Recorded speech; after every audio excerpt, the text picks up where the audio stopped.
Hello good morning students. देखो अभी तक we have completed 4 lesson from your book, ठीक है ना। Today we will start lesson number 5 the 100 dresses, part number first, lesson number 5, ठीक है। एल्बसोर ईस्टर ऑथर नेम है, ठीक है।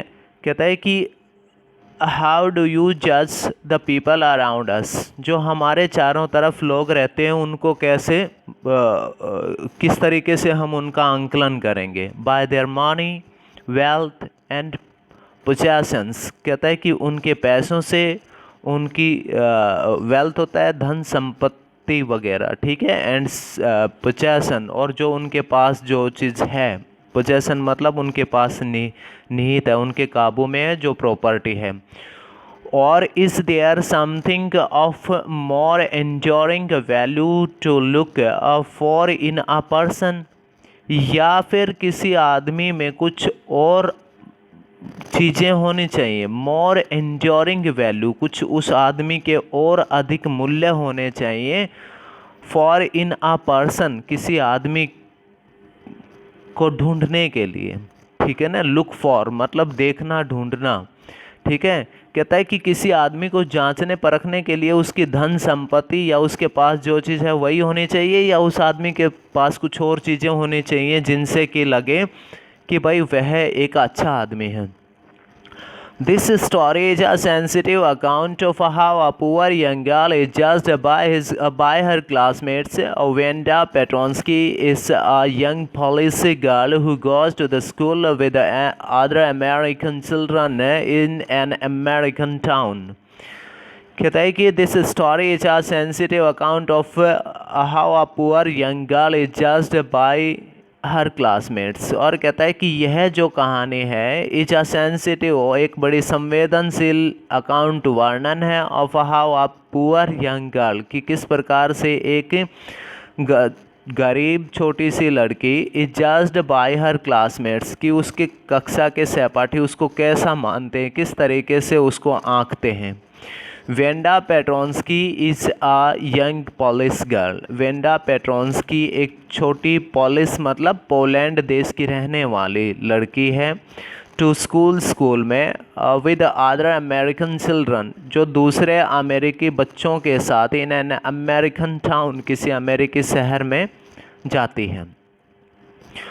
These other children see Venda as different in many ways। और कहता है कि these, ये other children, दूसरे बच्चे see वेंडा को देखते हैं as different in many ways, बहुत से दूसरे तरीक़ों में उस फ़र्क देखते हैं, ठीक है। Can you gas how they treat her, क्या आप अंदाज़ा लगा सकते हैं कि वो उससे किस तरीके से मतलब उससे व्यवहार करते हैं, ठीक है।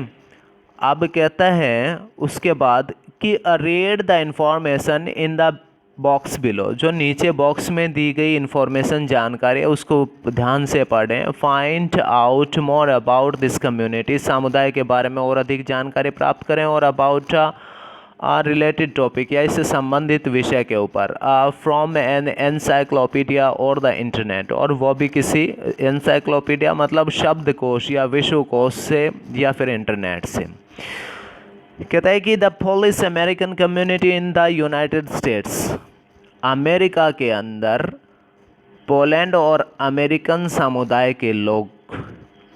कहता है कि the first Polish immigrant arrived in America in 1908। कहता है कि पहला पोलैंड का आदमी, इमिग्रेंट्स होता है प्रवासी यानी विदेश में जाके रहना, अराइव्ड पहुंचा, पहला पोलैंड का आदमी अमेरिका में रहने के लिए 1908 में पहुंचा। But the largest wave of Polish immigrations occurred in the early 20th century, परंतु बड़ी संख्या में पोलैंड के आदमी 20वीं सदी की शुरुआत में अमेरिका में जाने शुरू हुए। When more than 1 million Poles migrated to the United States, जब लगभग 1 मिलियन पोलैंड वासी अमेरिका में आ गए थे।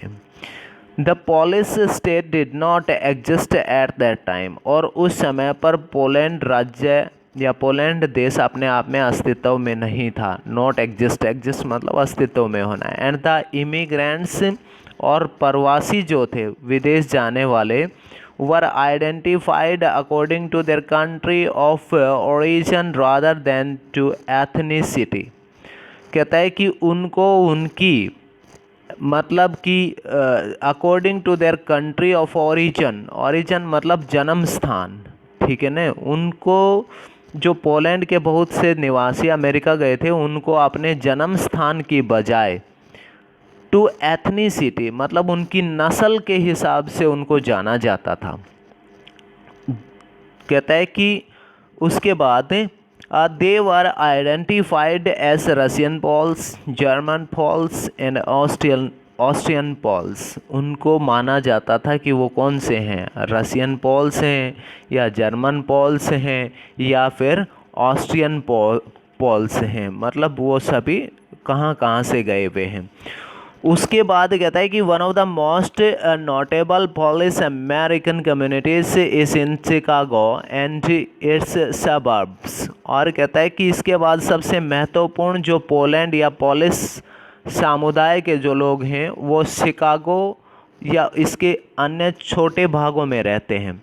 As Chicago is sometimes called the second largest Polish city in the world, क्योंकि शिकागो को किसी समय मतलब दुनिया में सबसे बड़ी पोलैंड वासियों का शहर कहा जाता था, नेक्स्ट ओनली टू वर्सा, वर्सा के बाद, ठीक है। वर्सा भी पोलैंड की कैपिटल है ना, the capital of Poland, Poland की कैपिटल वर्सा के बाद शिकागो को ही दूसरा बड़ा शहर माना जाता था पोलैंड वासियों का। Polish Americans were sometimes discriminated against in the United States। और कहता है कि उसके बाद पॉलिश अमेरिकनों के साथ संयुक्त राज्य अमेरिका में भी काफ़ी बार भेदभाव होता रहता था, डिस्क्रिमिनेटेड भेदभाव। As were the Irish, Italian and Jewish, जिस तरीके से आयरिश, इटालियन इटलीवासी और ज्यूइश मतलब यहूदियों के साथ होता था। According to the United States 2000 census, क्या ये एक स्ट्रेंथ दे रखी है, ठीक है ना, मतलब कि 66,07,414, ठीक है ना, 667414। कहता है कि 2000 की जनगणना, सेंसस होता है जनगणना के अनुसार, मतलब इतने digit Americans of age 5 years, मतलब इतने प्रतिशत तो वो थे जो 5 वर्ष या उससे ज़्यादा उम्र के थे, ठीक है। And older reported Polish as language spoken at home, और यही संख्या दूसरे भाषावासियों की थी जो घर पर वो बोलते थे। Which is about 1.4% of the people, जो कि 1.4% यानी जो कि 14% के बराबर थी जो अंग्रेजी या दूसरी भाषा बोलते थे, language than other than English, अंग्रेजी या दूसरी भाषा बोलते थे। और 0.25% ऑफ द US पॉपुलेशन, और उसके बाद 0.25% सिर्फ अमेरिका की जनसंख्या ही थी। अभी देखिए लेसन कहता है टुडे मंडे, आज सोमवार का दिन है, Wanda Petronski was not in the seat, in her seat, Wanda Petronski अपनी सीट पर नहीं थी, बट ना बड़ी not even Peggy and Madeline, परंतु पैगी और मेडलिन के अलावा किसी ने भी नहीं ध्यान दिया। The girl who started all the fun, ये दोनों लड़कियां ही उसके साथ मजाक करते हैं, नोटिस्ड हर एब्सेंस, और यही उसकी अनुपस्थिति को देखती हैं, ठीक है। स्टूडेंट्स, दरअसल इस स्टोरी में वेंडा पेट्रोन्स्की मुख्य चरित्र है, मेन कैरेक्टर है, ठीक है, और उसकी 2 दोस्त हैं। ये दोस्त क्या, ये मतलब वो हैं जो इसके ऊपर मजाक करती रहती हैं, 2 लड़कियां जिनका नाम है, एक तो पैगी है और दूसरी मेडलिन, इसको मैडी बोला जाएगा आगे, ठीक है। तो कहता है कि और यही उसका आना जाना, उसकी एब्सेंट, उसकी प्रेजेंट, सब चीज़ों को यही नोटिस करते रहते थे। कहता है कि usually Wanda sat in the seat next to the last seat, प्राय वेंडा आखिरी से दूसरी सीट के ऊपर बैठती थी, इन द लास्ट रो, आखिरी लाइन में, in the room 13 number room की आखिरी लाइन में, बिल्कुल लास्ट से सेकंड के ऊपर बैठती थी। She sat in the corner of the room, और वह कमरे के उस कोने में बैठती थी, where the rough boys who did not make good marks sat. वो खराब लड़के बैठते थे जिनको अच्छे अंक नहीं आते थे। The corner of the room where there was most scuffling of feet, most roars of laughter when anything funny was said, and most mud and dirt on the floor। और कहता है कि the corner of the room, और यह कोना कमरे का वो होता था, where there was most scuffling of feet, जहाँ पर अधिक कीचड़ या गारा से भरे हुए जूतों वाले बैठते थे। मोस्ट रोअर्स ऑफ लाफर, हंसी का अत्यधिक शोर शराबा होता था। When anything funny was said, जब भी कोई मजाक करता था तो सबसे अधिक हंसी का शोर यही होता था। And most mud and dirt on the floor, और वहाँ फर्श के ऊपर सबसे अधिक कीचड़ और गंदगी भी होती थी उसी कोने में। ठीक है, कहता है कि Wanda did not sit there because she was rough and noisy. कहता है कि वेंडा वहाँ पर इसलिए नहीं बैठती थी कि वह कमज़ोर और शोर करने वाली थी। ऑन द कंट्री, इसके विपरीत, सी वॉज वेरी क्वाइट, वह बिल्कुल शांत रहने वाली थी। And rarely sad anything at all, और मुश्किल से कभी कभार कुछ कहती थी। And nobody had ever heard her laugh out loud, और मुश्किल से कभी कोई उसको तेज़ या ऊंची आवाज़ में बोलता सुनता था। Sometimes she twisted her mouth into a crooked sort of smile, और कहता है कि कभी कभार वह एक समटाइम्स कभी कभार सी ट्विस्टेड हर माउथ, वह अपने मुंह को सिकोड़ती थी। Into a crooked sort of smile, एक मतलब क्रुक्ड होता है कुटिल सी या मतलब दुखी सी, शॉर्ट प्रकार ऑफ स्माइल, जैसे दुखी सी तरह होकर वो हंस रही हो, इस तरह से वो हंसती थी। बट दैट वाज ऑल, बस यही होता था। Nobody knew exactly Y Wanda sat in that seat, कोई नहीं जानता था कि वेंडा उस सीट के ऊपर क्यों बैठती थी। Unless it was because she came all the way from Boggins Heights, कहता है कि यदि वह बोजिन हाइट्स से चलकर अपने पैरों पर, ठीक है ना, and her feet were usually caked with dry mud, और प्राय उसके पैर जो थे कैक्ड सने हुए होते थे, विद ड्राई मड, सूखी कीचड़ से, सूखी गारा से उसके पैर सने हुए थे। कोई नहीं जानता था कि वेंडा उस सीट के ऊपर क्यों नहीं बैठती थी जब तक, क्योंकि वो बोजिन हाइट्स इलाके से आती थी जहाँ पर वो रहती थी। प्राय स्टूडेंट्स, बोजिन हाइट्स वहाँ पर गरीब लोगों का रहने का एरिया माना जाता था, जहाँ से वेंडा पेट्रोन्स्की रोज आती थी स्कूल में, और उसके पैर प्राय मतलब सूखी कीचड़ से सने होते थे, डस्ट इत्यादि से। But no one really